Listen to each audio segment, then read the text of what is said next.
इतना याद रखो कि अपने दिल को यहाँ जितनी देर आप शिव महापुराण की कथा में, चाहे टीवी के सामने सुन रहे हो, मोबाइल पर सुन रहे हो, पंडाल में सुन रहे हो, आस्था चैनल पर सुन रहे हो, फेसबुक यूट्यूब पर श्रवण कर रहे हो, उतनी देर अपने दिल को परमात्मा से जोड़ना है।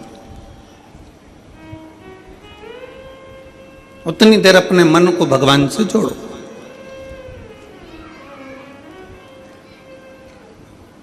और फिर निवेदन है, पहले के समय में रेडियो जो होता था ना, देखा है आप लोगों ने रेडियो? अब आज की पीढ़ी को अगर बोला जाए, आज के लोगों को बोला जाए कि रेडियो होता था, तो कहेंगे हमने देखा नहीं। पर यहाँ जितने मेरे जीजा बैठे हैं, जितनी मेरी जीजियाँ बैठी हैं, इन्होंने रेडियो जरूर देखा होगा। बोलो तो सही, देखा है कि नहीं देखा? अब रेडियो को कान से लगाकर सुनते, फिर उसका सिग्नल सेट करते। यहां आवाज नहीं आती तो वहां जाते, वहां आवाज नहीं आती तो वहां जाते, वहां आवाज नहीं आती तो वहां जाते। पूरे खेत में मेड़ मेड़ घूमते फिरते, यहाँ फिर कहीं पेड़ पे चढ़ जाते, कहीं पहाड़ पर, कहीं कहीं गाय चराते, बकरी चराते, ऊंट चराते, फिर अपना काम करते करते सिग्नल आ जाता, सिग्नल आता तो रेडियो को वहीं रख देते और फिर उसका वॉल्यूम तेज कर देते और अपनी धान बोने में लग जाते, अपने काम में लग जाते।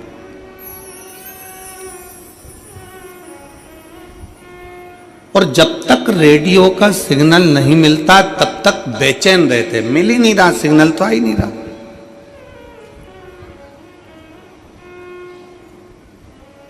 सिग्नल तो मिल ही नहीं रहा। और एक बार अगर सिग्नल मिल गया, रेडियो का सिग्नल यदि एक बार मिल गया तो दिल को अच्छा लगा और गाने चालू हो गए, विविध भारती चालू हो गया, दूरदर्शन चालू हो गया, सिग्नल मिला और मन में संतुष्टि हो गई, गाने लग गए, चित्रहार आने लगा और आप उस गानों में डूब गए। फिर तुम अपने काम में लगे भी रहे तो वो गाने तुम्हारे श्रवण शक्ति को भिंगोते रहे। शिव महापुराण की कथा भी यही कर रही है।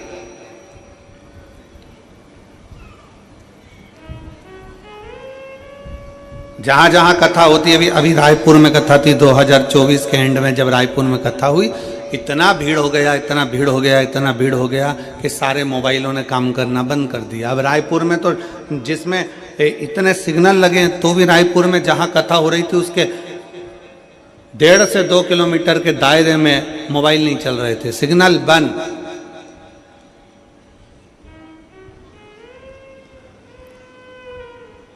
कई लोग सीहोर आते हैं रुद्राक्ष उत्सव में, आप भी आमंत्रित हैं। 25 फरवरी से रुद्राक्ष उत्सव प्रारंभ होगा, 3 मार्च तक चलेगा, जरूर पधारो। वहां पर भी आते, भीड़ बढ़ती है, सिग्नल चले जाता है। क्यों?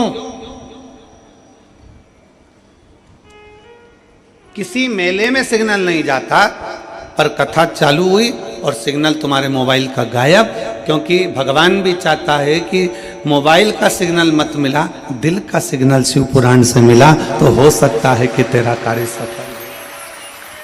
भगवान भी चाहता है। रेडियो का सिग्नल मिलाते हैं, सुई मिलाते हैं, यहाँ नहीं मिला वहाँ मिलेगा, वहाँ नहीं मिला वहाँ मिलेगा। यहाँ कई शिव भक्त ऐसे बैठे हुए हैं जो 4-5 कथा में सिग्नल मिलाने का काम कर रहे हैं। रायपुर भी गए, सिग्नल नहीं मिला तो हाले कोसा आ गए। सिग्नल मिलना चाहिए, दिल मिलना चाहिए। भगवान शंकर की अविरल भक्ति हमारे हृदय से हो।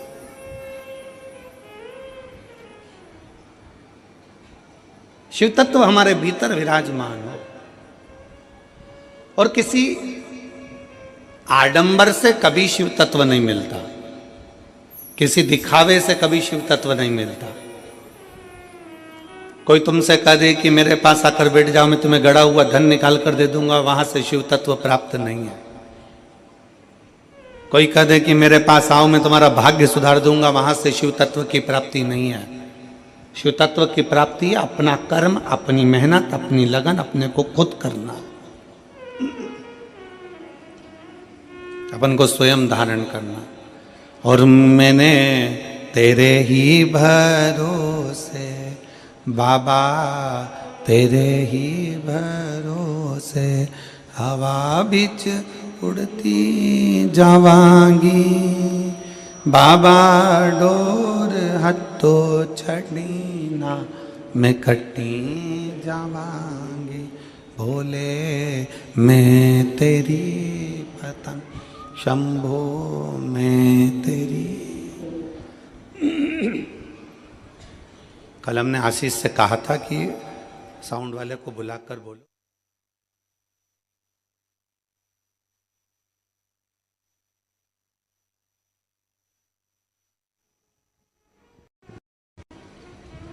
शिव तत्व की प्राप्ति हो, भगवान शंकर की अविरल भक्ति हो,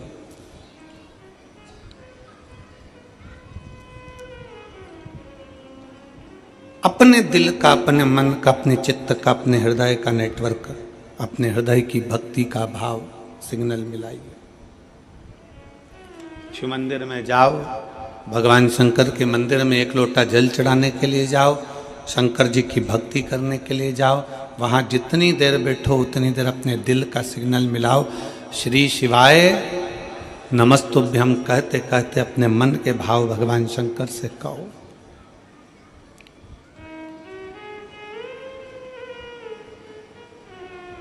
एक बात अपने हृदय में उतार कर रखी है, सारे कर्म, सारे पूजन, सारे पाठ, सारे अनुष्ठान, सारा जप तप, सब में सबसे प्रथम है शिव भक्ति।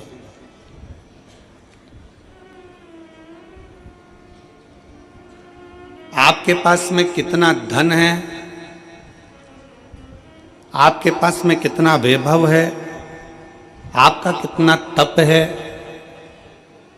आपके पास में योग है, साधना है, गाड़ी है, बंगला है, सब कुछ है, आप सुंदर भी हैं, आपके पास में वैभव भी है, आपके पास में तप भी है, आपके पास में साधना भी है, आपके पास में सब कुछ है, और आपके पास में सब कुछ है और भगवान शंकर की अगर भक्ति आपके दिल में नहीं है ना, तो ये समझ लेना कि आपका धन, आपका वैभव, आपकी दौलत, आपकी संपदा, आपका रूप, आपका वैभव सब शून्य के बराबर है। अगर शिव की भक्ति नहीं है, भगवान शंकर की भक्ति अगर आपके भीतर नहीं है, शिव तत्व यदि आपके भीतर नहीं है, शंकर का गुणगान यदि आपके भीतर नहीं है, भगवान शंकर की अविरल भक्ति अगर आपके भीतर नहीं है, तो शून्यता है। आप कितने भी सुंदर हो, आप कितने भी वैभववान हो, आपके पास में कितना भी वैभव हो, धन हो, सत्ता हो, संपदा हो, आप कितनी भी दौलत इकट्ठी कर लो, पर शिव भक्ति आपके भीतर होना जरूरी है। शंकर की अविरल भक्ति आपके भीतर होना जरूरी है। और अगर शंकर की भक्ति अगर आपके भीतर है, शिव की भक्ति अगर आपके भीतर है, तो एक डाकू भी, एक चोर भी भगवान शंकर का दर्शन का, दीदार का हकदार है। कड़प की कथा सुनाई थी आपको पहले। कड़प जंगल में रहता है, डाकू है, पूजन पाठ नहीं जाता, भगवान का भजन नहीं जानता, तब साधना नहीं जानता, भगवान की भक्ति नहीं जानता। उसने एक पंडित जी को पूजन करते मंदिर में देख लिया, शंकर जी के शिवलिंग की आराधना करते देख ली। उसके पास में पानी चढ़ाने के लिए लोटा नहीं था, मुंह में पानी भर लेता था। उसको पत्ती फूल मालूम नहीं थी, कुछ फूल पत्तियां वो पेड़ों से तोड़ लेता था और कुछ जीवों को मार कर भोग लगाने के लिए मांस ही मंदिर में ले जाता था। भगवान शंकर के सम्मुख नहीं जानता वो, फिर भी मेरे शंकर उसके सामने प्रकट हो जाते हैं, मेरे शिव उसकी साक्षी में आ जाते हैं, मेरे शंकर उसके सामने आ जाते हैं। भक्ति है उसका, विश्वास है उसकी, दृढ़ता है उसकी। अविरल भक्ति, विश्वास, दृढ़ता शिव के करीब में लेकर जाते हैं, शंकर के करीब में।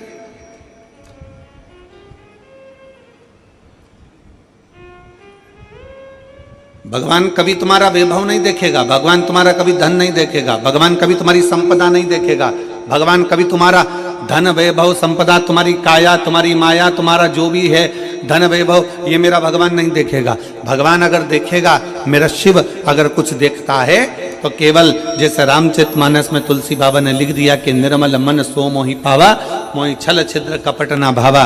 भगवान अगर देखता है तो केवल तुम्हारा निर्मल स्वभाव, निर्मल चित्त, निर्मल मन देखता है कि तुम्हारा दिल क्या कह रहा है।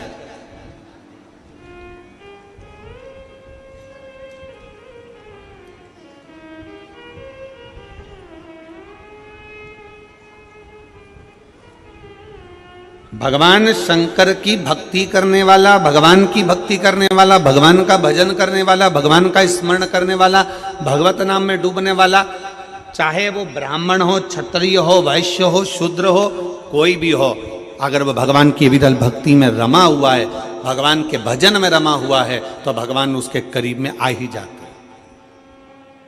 क्या था मकरमा के पास में,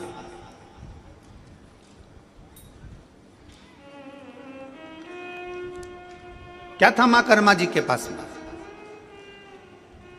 टूटे सा झोपड़ा, टूटा सा झोपड़ा, छोटा सा परिवार, और घर से भी सब चले गए, अकेली कर्मा, अकेली मां कर्मा। किसके सहारे?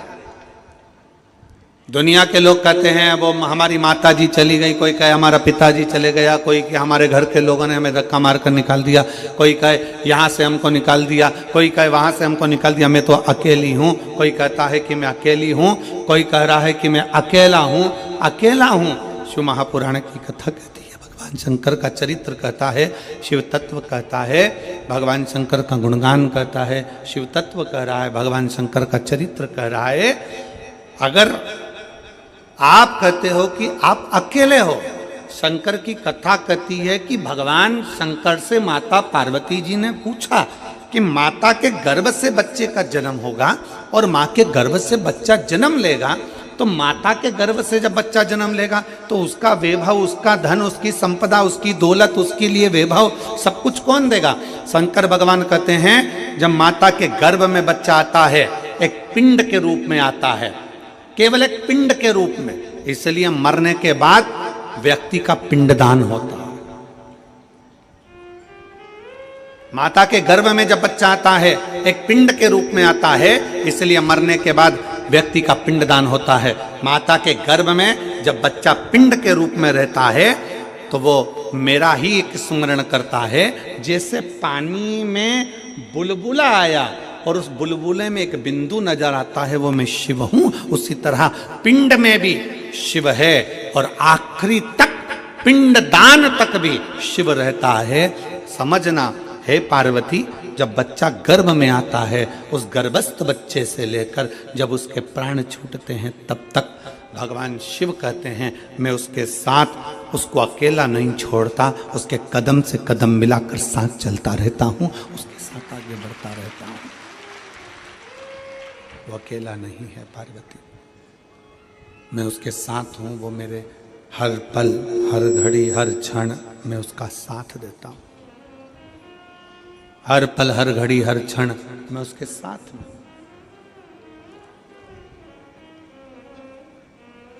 लोग अपनी किस्मत का रोना रोते हैं,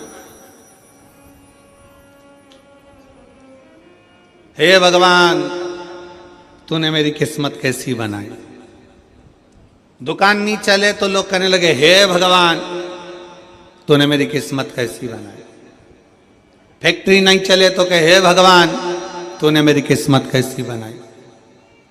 कई लोग ऐसे हैं जो दिन रात बैठकर किस्मत का रोना रोते रहते हैं, किस्मत बेकार, किस्मत बेकार, किस्मत बेकार। शिव महापुराण की कथा कहती है, भगवान शंकर का चरित्र कहता है, शिव महापुराण की कथा कहती है कि भगवान को धन्यवाद दो, किस्मत को मत रोइए, भगवान को धन्यवाद दीजिए कि तेरी बड़ी करुणा हुई जो तूने मुझे मनुष्य बनाकर पैदा कर दिया, इंसान का शरीर दे दिया। किस्मत वाला हूं, किस्मत वाला हूं, तूने मुझे मनुष्य बनाकर पैदा करा, किस्मत वाला हूं।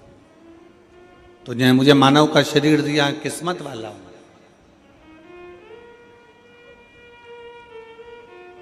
अगर माथे का जू बना के पैदा कर दे तब तो, और कोई एक आध माँ बैठ जाती और निकाल के उंगली में रख के निपटा देती तो,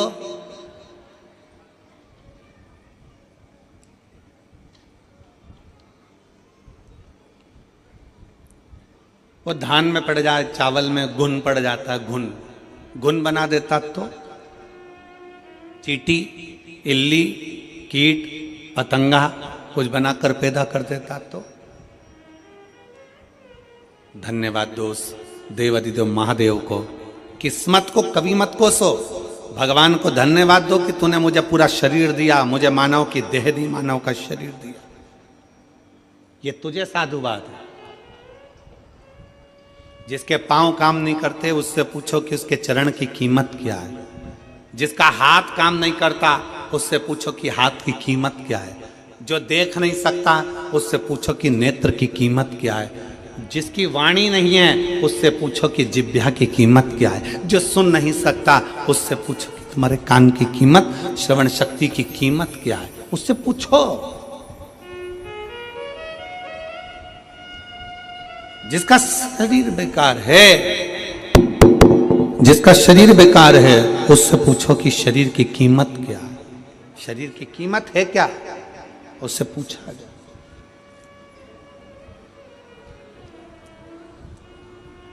शरीर की कीमत है क्या, शरीर की कीमत क्या है, उससे पूछा जाए कि उसके शरीर की कीमत क्या है।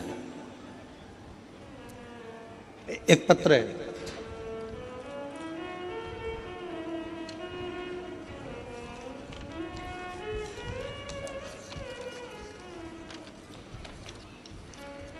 उसने डॉक्टर की पूरी रिपोर्टें लगाई हैं उस पत्र के अंतर्गत।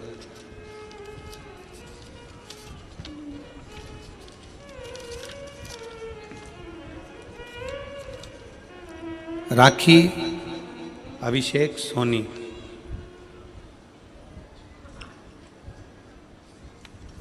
राखी अभिषेक सोनी राजनांदगांव छत्तीसगढ़ के रहनिवासी हैं। कहीं बैठे हों रिटर्न आके सुनिए।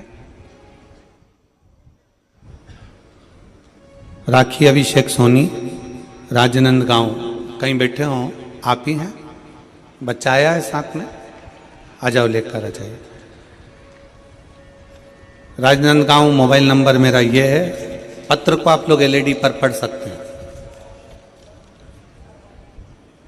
राखी सोनी पति अभिषेक सोनी राजनांदगांव निवासी, मेरी शादी 14 जून 2020 में हुई थी। शादी के कुछ महीने बाद मेरे पेट में दर्द होने लगा। डॉक्टर को दिखाया तो पता चला कि मेरी बच्चादानी के अंदर दोनों अंडाशय में गठाने हो गई हैं, जिसके कारण मैं मां नहीं बन सकती। मैंने 10 महीने तक इलाज करवाया, दवाई भी खाई, पर गठान का साइज और बढ़ गया। पत्र को आप लोग एलईडी पर पढ़ सकते हैं, आस्था चैनल पर पढ़ सकते हैं। गठान का साइज और बढ़ गया। डॉक्टरों ने कहा कि रायपुर के बड़े हॉस्पिटल में दिखाओ। मैंने रायपुर के पहलजानी हॉस्पिटल में जांच कराई, तब पता चला कि गठान और बढ़ गई है और डॉक्टर ने कहा कि आपके अंडाशय में गठान बनने के कारण संतान नहीं होगी, आपको बच्चादानी निकालवाना पड़ेगी, तभी इसी समस्या से छुटकारा मिल पाएगा। मैं बहुत डर गई पर मैंने हिम्मत नहीं हारी और मैं 2022 से आपकी कथा सुनते आ रही हूँ। आपने जो भी उपाय बताया वो उपाय किया। रुद्राक्ष का जल भोलेनाथ को समर्पित करा और पिया। आंकड़े की जड़ का प्रयोग किया, पशुपतिनाथ का व्रत किया।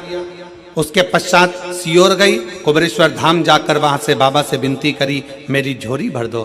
कुबेर भंडारी। सीहोर से आने के 1 महीने के अंदर ही मैं गर्भवती हो गई और सब कुछ अच्छा चल रहा था, पर 5 महीने की सोनोग्राफी में पता चला कि मेरे गर्भाशय में जो बच्चा है वो ठीक नहीं है।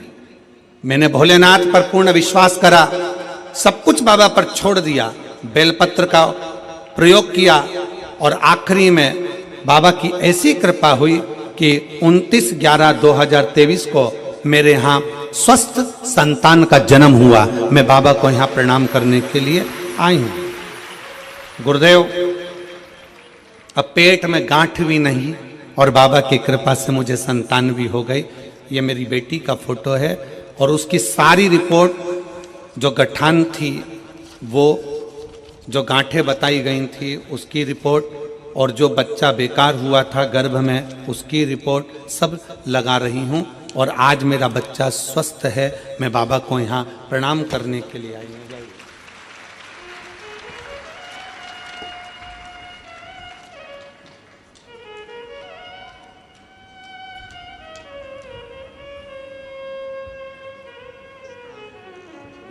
एक लाइन अच्छी लिखी है बेटा आपने, भोलेनाथ ने, लाइन आप लोग भी पढ़ेंगे।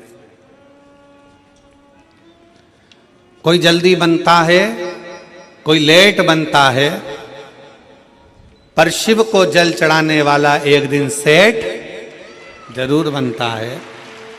नीचे लिखा है, भोलेनाथ ने मेरी झोली भरकर मुझे सेठानी बना दिया, मां बनने का सौभाग्य दे दिया।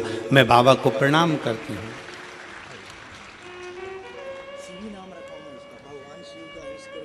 शिवी,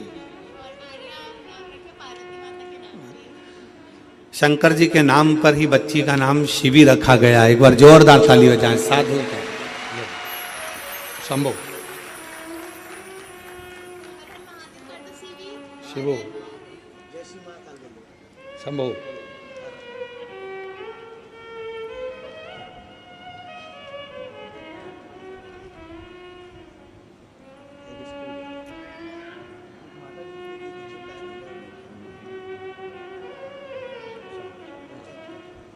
बधाई आपको बहुत बहुत। शिव कृपा, जय शिवाय।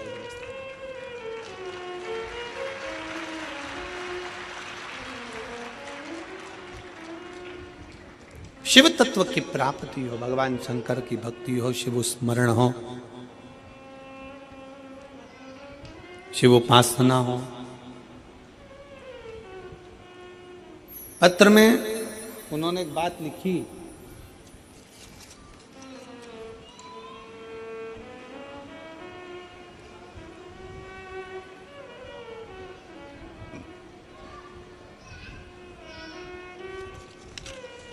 पत्र में एक लाइन लिखी कि मैं बाबा को धन्यवाद देती हूं कि मेरी बच्चा दानी भी डॉक्टर ने कह दिया निकालने की जरूरत नहीं, गांठ भी गल गई और मेरे बच्चे की भी प्राप्ति हो गई। मैं बाबा भोलेनाथ को यहां प्रणाम करने के लिए, मैं भगवान शिव को यहां नमन करने के लिए आई हूं, प्रणाम करने के लिए। यहां पर सियोरवाला महाराज ने कुछ नहीं करा और ना तुमने कोई भभूति ली, ना कोई बेल बांधी, ना कोई नरियल बांधा, ना कोई कुछ बांधा। यहाँ तो केवल एक चीज है, सारी समस्या का हल एक लोटा जल, केवल एक। आपकी भक्ति, आपका विश्वास, आपकी दृढ़ता, आपका भगवान शंकर से निवेदन, आपकी प्रार्थना, आपका मंत्र का उच्चारण, श्री शिवाय नमस्तुभ्यं, केवल विश्वास, विश्वास के सिवाय कुछ भी, भरोसे के सिवाय कुछ भी नहीं, दृढ़ता के सिवाय कुछ भी नहीं,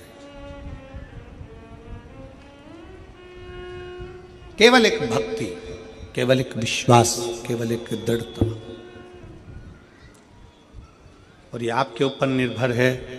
फिर निवेदन है कि रेडियो का सिग्नल मिलाओगे तो गाना सुन पाओगे, और अगर शिव महापुराण में बैठकर भगवान शंकर से दिल का सिग्नल मिलाओगे तो शंकर से सब कुछ ले पाओगे, प्राप्त कर, उसको खुद को भी प्राप्त करना है। आप उसको खुद को भी प्राप्त करना चाहते हो, शंकर को भी अगर प्राप्त करना चाहते हो, मेरे देवादिदेव महादेव को भी अगर प्राप्त करना चाहते हो, तो शिव भक्ति में अपने मन का, अपने दिल का, अपने हृदय का सिग्नल मिलाइए। शिव भक्ति और मैंने तेरे ही भरोसे बाबा, तेरे ही भरोसे हवा बीच उड़ती जावांगी बाबा, डोर हथो छड़ी ना मैं कटी जावांगी। भोले मैं तेरी पतंग, शंभो मैं तेरी पतंग, हवा बीच उड़ती जावांगी बाबा, और हाथों छड़ी ना मैं कटी जावांगी। भोले मैं तेरी पतंग, शंभो मैं तेरी पतंग। भगवान शिव की विरल भक्ति धारण करिए। दिल का सिग्नल मिलाओ, हृदय का सिग्नल मिलाओ, मन का सिग्नल मिलाओ। सबको पाने में समय लग सकता है, सबको पाने में। जो महापुराण की कथा कर रही है, भगवान शंकर का चरित्र कह रहा है, शिव तत्व कह रहा है, सबको पाने में समय लग सकता है, पर भगवान शंकर को पाने में समय नहीं लग सकता। शिव को तो एक लोटा जल चढ़ाओ और शंकर तुम्हारे सम्मुख में आकर सामने नहा आए, आए ना आए, पर तुम्हारे कार्य को जरूर पूर्ण कर कर चले जाता है। शिव आपकी उलझनों को सुलझा कर चले जाता है, सुलझा कर। शिव को पाना सरल है, भगवान शंकर की भक्ति करना सरल है। शिव उपासना में शीघ्र मिलता है।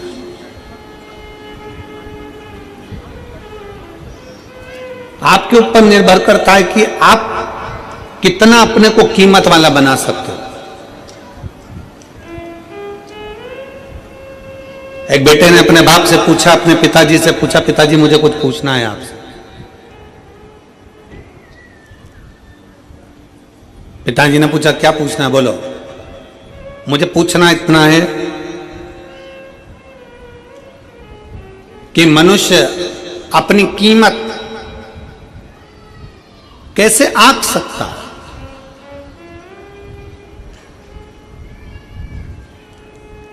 और कीमत किसकी है? पिताजी ने एक लोहे की राड, एक लोहे का टुकड़ा, पिताजी ने एक लोहे का सरिया,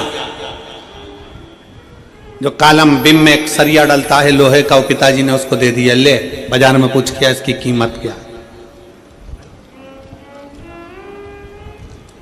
लोहे के सरिये को देकर भेजा तो लोहे का सरिया किसी ने कहा 100 रुपए हम दे देंगे इसके, लाओ। लोहे का टुकड़ा, लोहे का सरिया, 100 रुपए इसकी कीमत है, लो हम दे देते। पिताजी ने कहा था इसको बेचकर मत आना, वापिस लिया। चल, पिताजी बोले अब ये लोहे का सरिया 100 रुपए में बिक रहा था, अब इस लोहे के सरिये के टुकड़े टुकड़े कर छोटे छोटे और इसका कीला बना, इसकी छोटी छोटी कील बना। पिताजी के कहने पर बेटे ने मेहनत करी, उसकी कील बनाई और पिताजी ने कहा इस कील को, इस कीले को ले जाकर बेच। कहा पिताजी लोग उसको पहले 100 रुपए में खरीद रहे थे, अब वो कील 500 रुपए में बिकने को तैयार है। पिताजी ने कहा बेच कर मत आना, वापिस लिया। अब पिताजी ने कहा फिर मेहनत कर और इसके स्प्रिंग बना, वापिस मेहनत कर और इसके स्प्रिंग बना।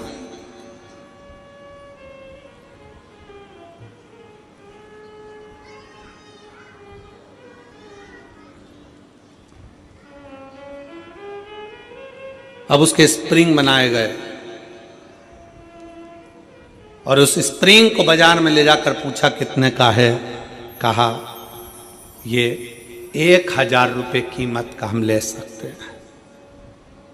पिताजी ने कहा एक लोहे का टुकड़ा कील बन गया, स्प्रिंग बन गया तो कीमत वाला हो गया, उसी तरह एक साधारण सा मनुष्य मृत्यु लोक में जन्म लेता है, मानव की देह उसको प्राप्त होती है।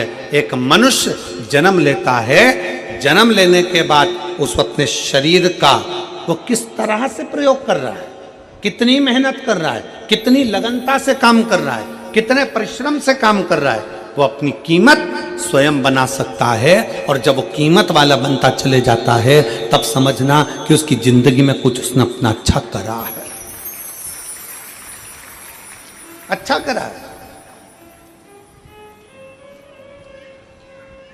भगवान की विरल भक्ति धारण कर रहे हो, भजन कर रहे हो, कीर्तन कर रहे हो, मंत्र जाप कर रहे हो, नाम जाप कर रहे हो, ये आपके ऊपर निर्भर करता है। माँ कर्मा अकेली घर के अंदर रहती हैं, माँ कर्मा अकेली झोपड़ी में रहती हैं, सब नारी रहती हैं। जैसे माँ कर्मा रहती वैसे आप भी रहते।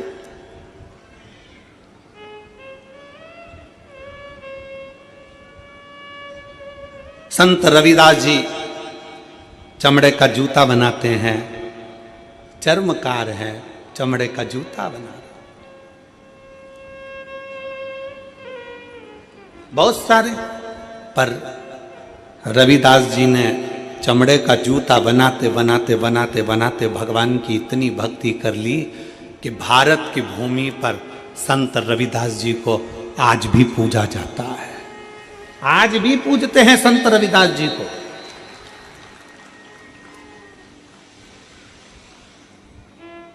भारत की भूमि पर यह नहीं देखा गया आप कौन जाति के हो। भारत की भूमि पर यह नहीं देखा गया कि आप ब्राह्मण हो कि क्षत्रिय हो कि वैश्य हो कि शूद्र हो। भारत की भूमि पर यह देखा गया कि आप छोटे भी हो, कुछ भी हो, और अगर आप भगवान की भक्ति में लगे हुए हो तो आप सबसे ऊपर हो, सबसे ऊपर। चमड़े का जूता बनाने वाले संत रविदास जी चमड़े का जूता बनाते रहते, चमड़े का जूता बनाते रहते, चमड़े का जूता का कार्य करते रहते और भगवान की भक्ति में ऐसे डूबे रहते, ऐसे डूबे रहते कि संत रविदास जी को दर्शन देने के लिए स्वयं गंगा मैया अपना घाट छोड़कर रविदास के दरवाजे पर जाकर खड़ी हो जाती। अब इसमें यह नहीं देखा गया कि कौन क्या है, यहां यह देखा गया कि उसके अंदर भगवान की भक्ति कितनी है, उसके अंदर भगवान का विश्वास कितना है, उसके अंदर भगवान की दृढ़ता कितनी है, उसके अंदर भगवान की विरल भक्ति कितनी है, उसके अंदर भगवान के प्रति भाव कितना है। मां कर्मा छोटी सी अवस्था से भगवान की इतनी भक्त बन गई, इतनी भक्त बन गई कि सब चले गए। अकेली मां कर्मा घर के अंदर रहकर भी झोपड़े में भगवान की भक्ति करती थी, अकेली। और कितना विश्वास होगा मेरी मां कर्मा का कि भगवान जगन्नाथ जी में आज भी, जगन्नाथ जगदीश जी में उड़ीसा में जगन्नाथपुरी में जगन्नाथ जी के मंदिर में 56 भोग रोज लगता है। ढेरों तरह का भोग बनता है, ढेरों तरह का भोग लगता है, पर वो भोग सब बाद में लगता है। सबसे पहला भोग मां कर्मा के खिचड़े का लगता है। आज भी क्या ऐसा खिचड़ी, क्या ऐसा खिचड़ी, क्या खिचड़ा, उसका विश्वास, मां कर्मा की भक्ति, भरोसा। और थाली भर कर लाई रे खिचड़ो, ऊपर घी की बाट की, और जीमो म्हारा श्याम धनी जीमावे बैठी। वो लाई खिचड़ा भरकर भगवान को दे। विश्वास, भरोसा, दृढ़ता कितनी प्रबल होगी, जरा विचार करिए। भगवान के द्वार पर, भगवान के सम्मुख में जाति नहीं देखी। भगवान ने ये नहीं देखा कि ये ब्राह्मण है कि क्षत्रिय है कि वैश्य है कि शूद्र है। भगवान ने तो ये देखा कि तेरी भक्ति कितनी प्रबल है, तेरा विश्वास कितना प्रबल, तेरी दृढ़ता कितनी प्रबल।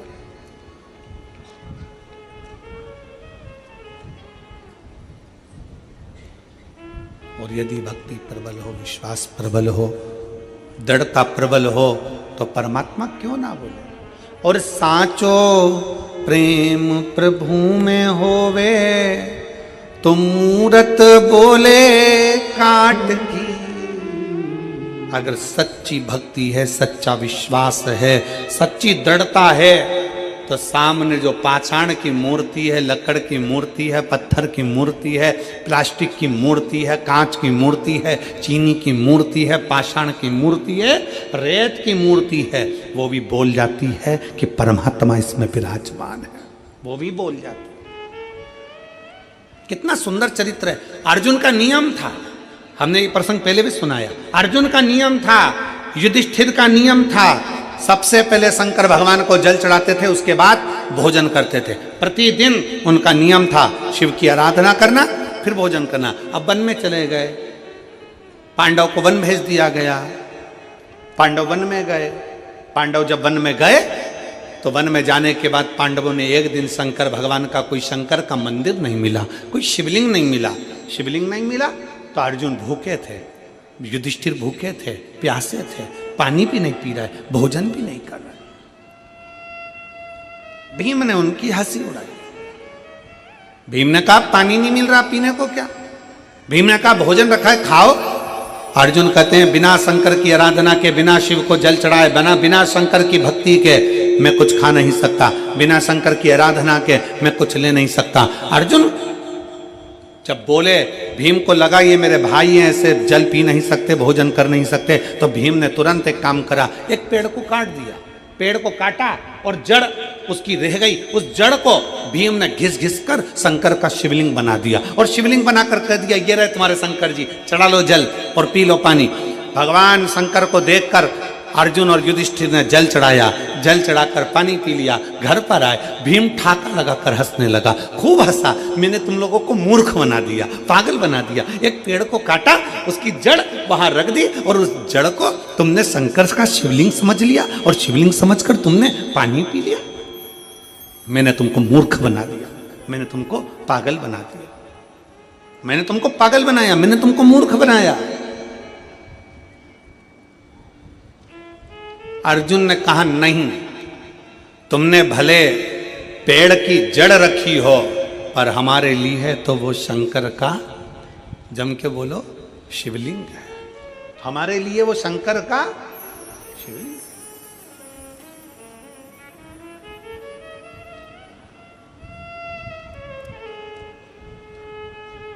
भीम कहने लगे मैंने एक वृक्ष की जड़ रखी है, चलो मैं उखाड़ कर दिखाता हूं तुमको। देखो पेड़ है वो, पेड़ की लकड़ी है वो, और तुम शंकर जी समझ के जल चढ़ा कर पी गए। आज तुम्हारा नियम टूट गया, आज तुम्हारा नियम टूट गया। अर्जुन कहते हैं नहीं, हमने उसको शिव माना, हमने उसको शंकर माना, हो ही नहीं सकता। चलो भीम, अर्जुन, युधिष्ठिर, नकुल, सहदेव सब चल दिए और जाकर क्या देखा उन्होंने? भीम ने कहा देख अभी मैं पेड़ की जड़ उखाड़ कर बताता हूं। और जो पेड़ की जड़ भीम उखाड़ने लगे, जो पेड़ की जड़ उखाड़ने लगे तो वो पेड़ की जड़ उखड़ती नहीं है, वो पेड़ की जड़ उखड़ी नहीं, उखड़ी नहीं। सारा बल भीम ने लगा लिया पर वो पेड़ की जड़ उखड़ती नहीं है। सारा बल भीम लगा लेते हैं पर वो पेड़ की जड़ उखड़ नहीं पाती है। आखिरी में भीम ने हाथ जोड़कर कहा, अर्जुन, नकुल, सहदेव, युधिष्ठिर, सत्य कहते हो कि ये जड़ नहीं, तुम्हारा जल चढ़ने से ये शिवलिंग हो गया, ये साधारण नहीं, जल चढ़ने से ये शिवलिंग हो गया।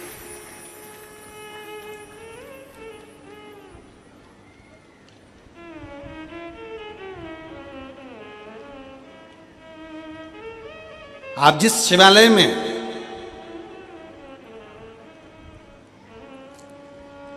कल हम जब हाले को से आए तो दिनेश साहू जी पास में शंकर जी का मंदिर है, उनके घर के नज़दीक में, तो वहाँ लेकर दर्शन के लिए हम गए, दर्शन किया। तो दिनेश जी कह रहे थे कि ये मंदिर तो बना है, मंदिर में शंकर जी भी बैठे हैं पर इसका नामकरण संस्कार नहीं हुआ। हमने कहा कि मंदिर बड़ा सुंदर है, शिवलिंग भी बड़ा सुंदर है, क्योंकि यहाँ तो भगवान शंकर थोड़े से नंदी इधर बैठे हैं और शंकर जी उधर बैठे हैं, तो बड़ा विचित्र मंदिर है, जरा दर्शनीय है, बड़ा विचित्र।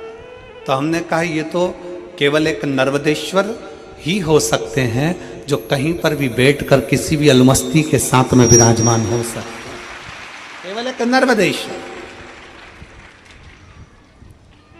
हमने कह दिया दिनेश जी लिख दो नर्मदेश्वर महादेव हैं, नंदी इधर बैठा है, शंकर जी उधर अलमस्त होकर बैठे हुए, आनंद के साथ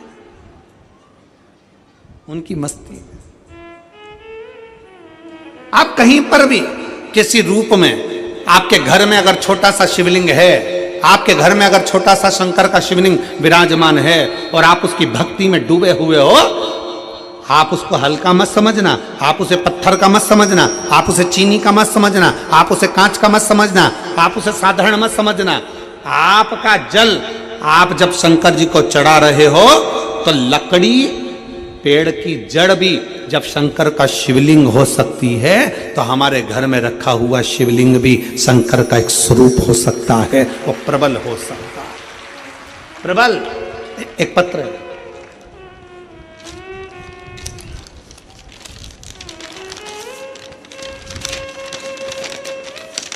पत्र भी साधारण नहीं है, 4 का 1 है। बहुत चतुर हो तुम सब लोग हो। ये कहने का हाले कोसा है,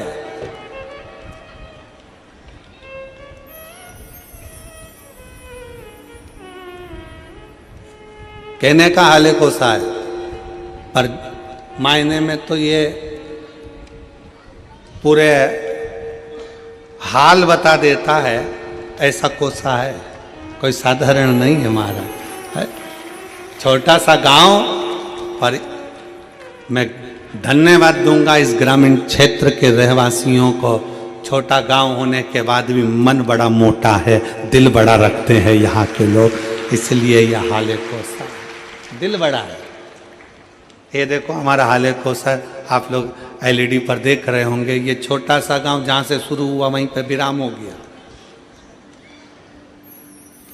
अब इतने छोटे से ग्रामीण क्षेत्र में कथा का रस तत्व और इतने सारा अपार जन समुदाय, तो ये तो शिव की कृपा ही है, शंकर की उदारता ही है।